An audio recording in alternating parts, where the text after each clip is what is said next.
मैं इसी बात पर आ रहा था। शुरू होती है स्ट्राइक, डॉक्टर सैनी, जो स्ट्राइक होती है वो शुरू होती है सुरक्षा के मसले उठा करके कि साहब हमें हॉस्पिटल के अंदर कम से कम सुरक्षा मुहैया कराए। मैं इस बात से पूरी तरीके से इत्तेफाक रखता हूं कि किसी भी तरीके की मैन हैंडलिंग किसी भी शख्स के साथ नहीं होनी चाहिए, और डॉक्टर जैसा पेशा और डॉक्टर जैसा व्यक्ति जो कि लोगों की जिंदगी बचाता हो, अगर उसके साथ हैंडलिंग हो रही है तो वो बहुत ही गलत है और उसको कहीं से भी सही नहीं ठहराया जा सकता। दूसरी चीज ये कि बाद में जब ये स्ट्राइक होती है, धीरे धीरे करके जब कई दौर की बैठकें होती हैं, तब साफ समझ में आने लगता है कि मांगे हैं क्या। मांगे स्टाइपेंड को लेकर के आती हैं, मांगे स्टाइपेंड को बढ़ाने को लेकर के होती हैं, मांगे इस बात को लेकर के होती हैं कि आपको रेजिडेंसी स्कीम आपको सूबे में लागू होनी चाहिए जूनियर डॉक्टर्स के लिए।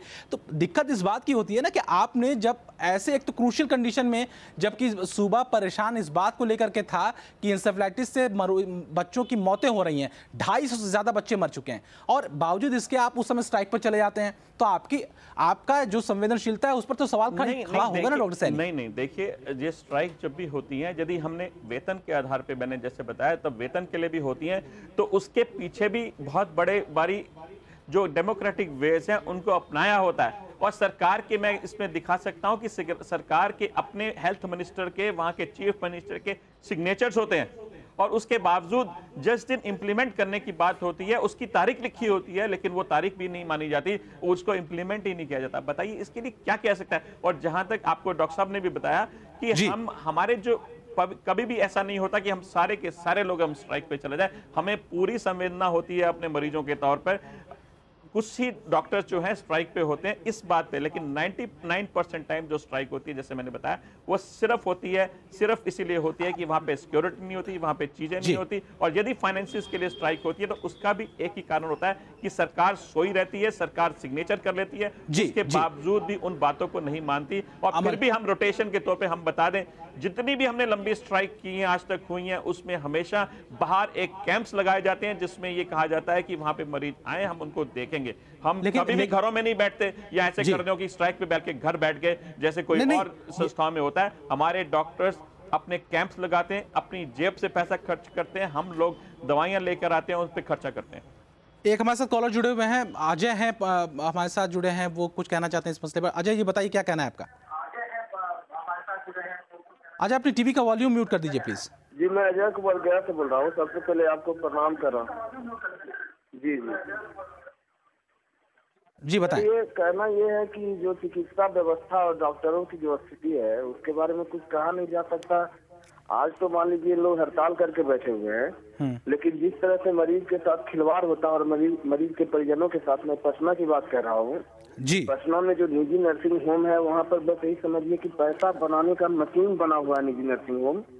वहाँ मरीजों के साथ जानवर के जैसा व्यवहार होता है, और मरीज के जो उसके साथ जो जाने वाले लोग होते हैं, बस यूँ समझिए कि किसी तरह से वहाँ एडमिट करके और जी अजय बताएं। हाँ, वहाँ पर किसी तरह से एडमिट करवा करके और बस मतलब वो कहाँ से पैसा लाए, कैसे लाए, हम लोग समझ करके भी कुछ नहीं बोल पाते हैं। यहाँ तक होता है कि दवा जो वहाँ से वो लिखते हैं, जो ओटी के ऑपरेशन थिएटर और वो जो आईसीयू में रहता है जी, वो दवा महंगी दवा मंगवा करके और फिर उस दवा को उसी दुकान में जो वापस भेज दिया जाता है वहाँ पहुँचा दिया जाता है।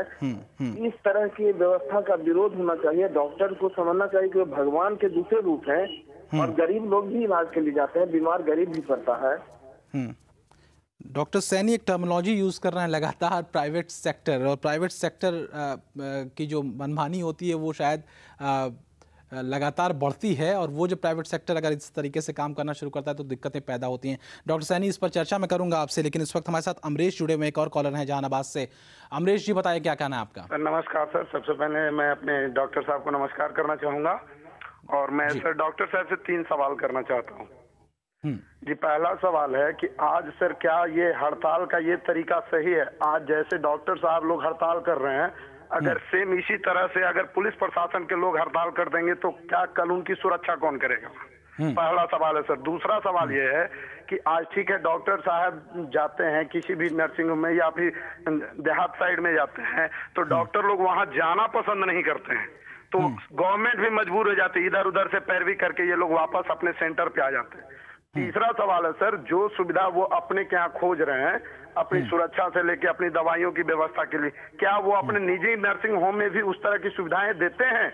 और चौथा सवाल है मेरी सर कि आज मैं जहानाबाद से बिलोंग करता हूं, मैं जहानाबाद की प्राइवेट क्लिनिक का बात बताता हूं। यहाँ के जाने माने शिशु रोग विशेषज्ञ हैं डॉक्टर अशोक बाबू, उनका अगर क्लिनिक देखा जाए तो देख के शर्म आएगी कि एक किराना स्टोर जैसे चलता है, जहां वहां पे भीड़ लगी रहती है। बच्चों लोग को कहा जाता है कि इन्फेक्शन से बचाना चाहिए, वहां सलाइन रोड पे चढ़ाया जाता है। सर काइंडली रिक्वेस्ट है महुआ न्यूज से भी कि उस चीज को भी इनके सामने रखा जाए, उस चीज को भी दिखाया जाए। हमारे एक जागरूक दर्शक हैं अमरीश जहानाबाद से, डॉक्टर सैनी कुछ कहना चाहेंगे आप? देखिए, जहाँ तक मैं प्राइवेट प्रैक्टिशनर की बात कर रहा हूँ, उसकी बारे में बात करें और गवर्नमेंट की भी बात करें, यदि वहाँ पर दवाई लिखी जा रही है गवर्नमेंट सेक्टर में बाहर की, तो इसका मतलब है कि अंदर दवाई मौजूद नहीं है।